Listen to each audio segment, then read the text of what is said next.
Hello there. What is going on, everybody? We are going to be unboxing and building the AAT Trade Federation Battle Tank. This is a bigger box, and it's an expensive expansion for Legion. I actually had this pre-ordered for, I don't know, maybe the past 6 or 7 months. I don't know how long I've had it pre-ordered for, but I had to go buy it at my local Sci-Fi City because my pre-order still hasn't shown up. And so, I had to buy one local. And, but hey, I saved money, so maybe it's a bad idea to pre-order from Asmodee. I don't know. I don't know what's going on with them, but all I know is I've finally got an AAT Trade Federation Battle Tank. And this is actually one of the heavier boxes I've had. Also, there's still time left to enter to win the giveaway. It's just for a $25 Amazon gift card. All you have to do is be a subscriber and leave a comment on this or one of my videos. There's the back of the box. We're gonna get a look at that. Pretty cool. And squad one, prepare to charge. Lock dead. Oh my. Yes, and so that's it. Let's take this thing out of here. Woo, boy, we got a lot of plastic in this beautiful thing. First off, we got that absolutely ginormous base.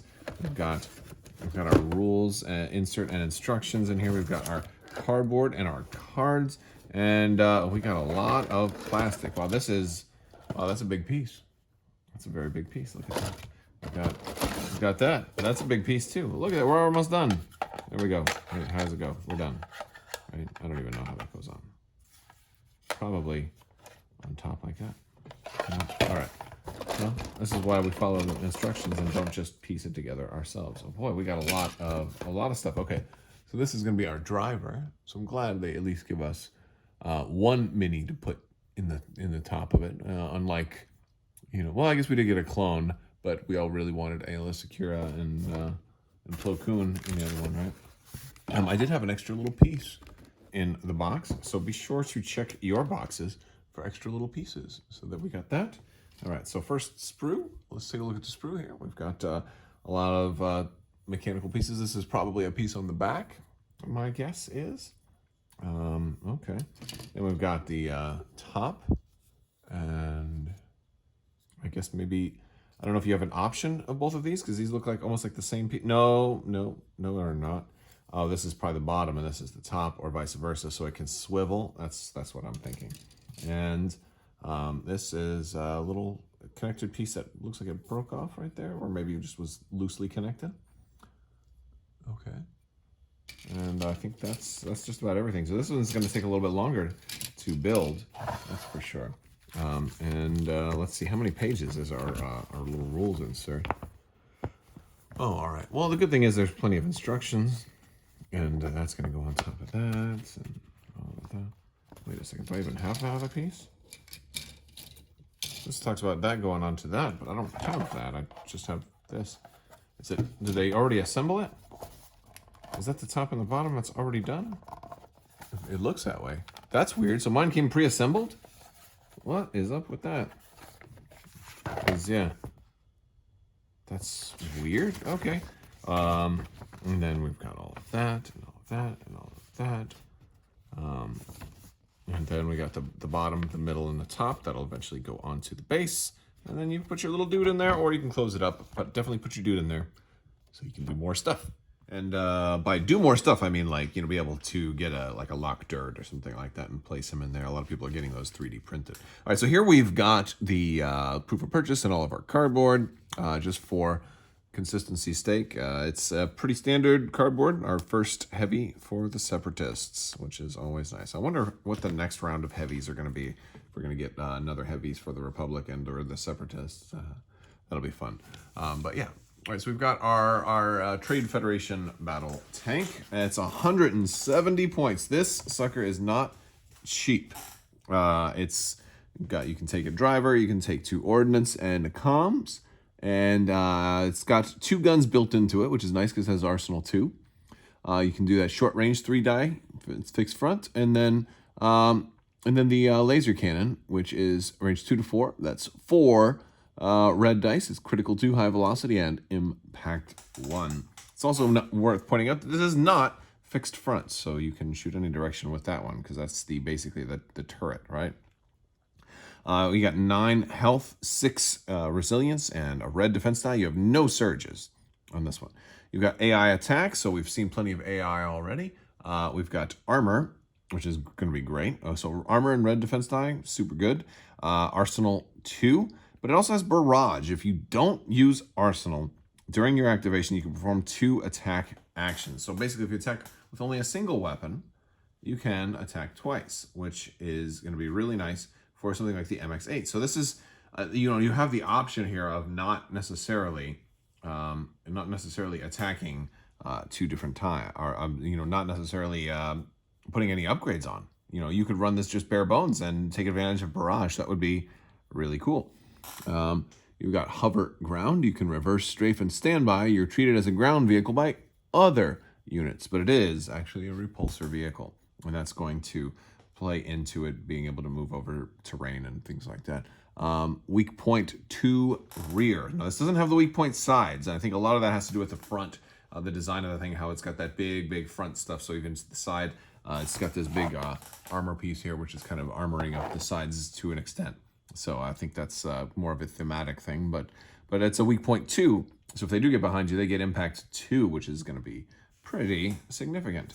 All right, for upgrades, we're going to start off with our T-Series Tactical Droid, who is going to make you lose AI attack and give you Field Commander. It's only 5 points. I mean, Field Commander's all right.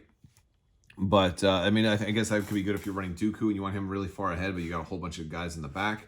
I guess that's okay. But I think the bigger deal here is losing AI attack. You can just kind of leave him behind. What I like better is the OOM series Droid Pilot. This one gives you Coordinate Droid Trooper, so you can issue your order and start your whole chain from here.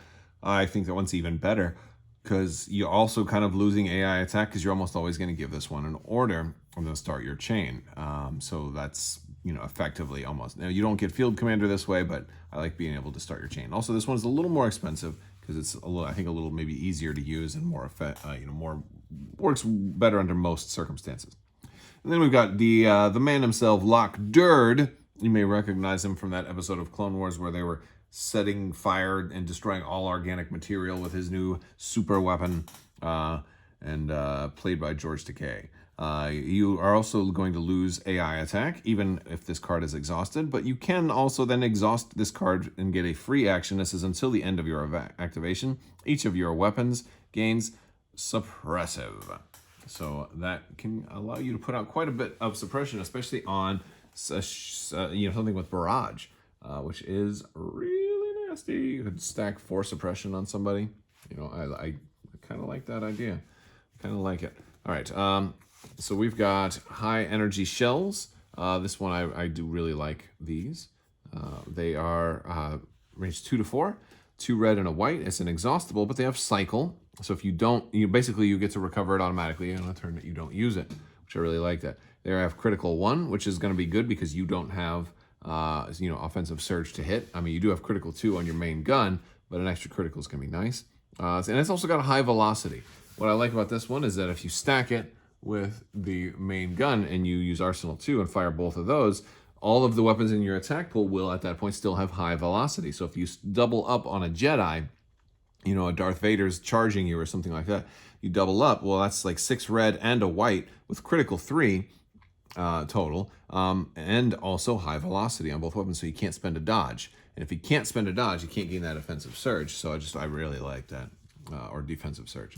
So I really like the high energy shells as Jedi hunters. We've got the armor piercing shells, which are better against vehicles, range 2 to 3, and impact 3, also fixed front. We have, and that's also another really nice thing about the high energy shells is, they are fixed front. I was gonna say that I didn't think they were fixed front for a second because I was expecting it at the top. Never mind. Then we got the bunker buster shells, which has more dice. This is the highest dice pool, although the weakest dice colors. So we got range 1 to 2. It's cost 12. It's got blast, so it's going to ignore cover. It's also got scatter, which is going to let you, recohesify the unit. And that's not bad. And of course, cycle and also fixed front. We get the linked targeting array after you are issued an order, gain an aim token, and got the HQ uplink, which I kind of like that one a little better on this one because of the fact that you're really going to want to make sure you have an order, and this is a great way to make sure that you have that. So that is pretty cool. Let's look at how the miniature is going to go together. The first part is AO5 and AO3 and then AO4, and I couldn't find AO5 and AO3 on any of the sprues, and so I realized this whole piece is actually a sprue, and it's not meant to be a chassis. This actually comes apart. So this is actually AO5 and AO3. So let me clip those off and clean them up, and then we'll put the rest of this together. It's starting to come together. This will go on there when it's done. So we've got these pieces right here. This is A18, I think, and 17 or something like that. And they kind of want you to put them inward like that. But I think, like, I kind of did, I figured this out by accident, but I figured it might be a kind of a cool look is instead of putting them on with the tubes inward, let me not lose them, you can put them on with the tubes outward and they still fit in there pretty well. And the cool thing about that is that it would add a little more color detail, like you had some exposed tubing, you know, like that. So I think that'd be kind of fun. So, you know, since I think I'm going to end up with two of these at some point, maybe I'll have one with the tubes out and one with the tubes in. I don't know. All right, now I've got the turret put together, but an important thing is do this part first, have this ready, because when you're putting these together, you don't want to put the top and bottom half of the turret together without clamping it around this little bar section of the actual turret mobile piece first. Otherwise, then you won't be able to get it back on. But all in all, this was actually pretty simple. All right, so now I've got the bottom part done, I've got the center part done, and I've got the turret done. Also have the droid here. So we're gonna, now I think we just have to put them all together. So, gosh, it's gonna take a lot of this stuff. Yeah. Press that in. I want to put a little bit of cement under the cracks to help that kind of adhere, and then press it some more. Perfect. Okay. And I don't know if I want to glue the turret in just yet, because I really like the fact that it can move. I kind of like that. So yeah, so I think I'll just gonna leave that on top. I also didn't glue it onto that as much, so I can, oh, I guess some of it did, because I wanted it to be able to kind of, oh, there it goes, I can move it up and down, right? But I don't want to do that a whole lot. But I thought that was pretty cool. So yeah, so there we go. You can order yourself a little Jar Jar Binks that's hanging off. I saw somebody was creating one of those. Oh, and we got this little guy going in there. And then all we gotta do is put it on the base. All right, guys, that is the AAT. Let me know what you think. I kept mine a little bit movable, but it's gonna be a lot of fun to actually get this on the board and have a match against those Republic tanks, because we definitely need to have some tank wars and maybe some 4-player. I'd love to see some 4-player tank wars, like an ATST, you know, versus a Snowspeeder versus an AAT versus a Saber tank. Maybe throw in, you know, some Imperial tanks too. That would be really fun. 4-player, just, you know, battle royale, you know, King of the Hill. Whoever gets to the center first wins. I'd love it. Let me know what you guys think, though. We'll talk to you guys later. And thank you so much for watching. And as always, have a great day.